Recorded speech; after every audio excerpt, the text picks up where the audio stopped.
கட்டாந்தரையிலே பட்டாம்பூச்சி பறக்க நினைக்கும் பொழுது ரெக்கை போச்சு.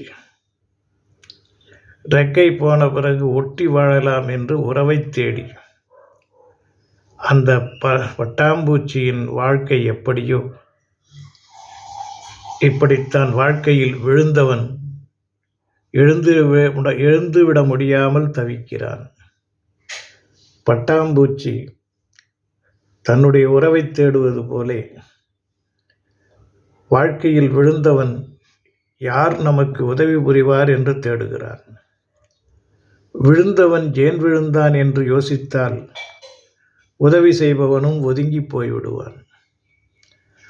இப்படி காரணம் தேடி காரியத்தை செய்தால் ஞாலத்தில் எவருமே நிம்மதியாக இருக்க முடியாது. ஏதோ ஒரு இடத்திலே கை கொடுத்து உதவி தூக்க வேண்டுமென்றால் அதை பெறுபவனும் தன்னலம் இல்லாமல் இருக்க வேண்டும்.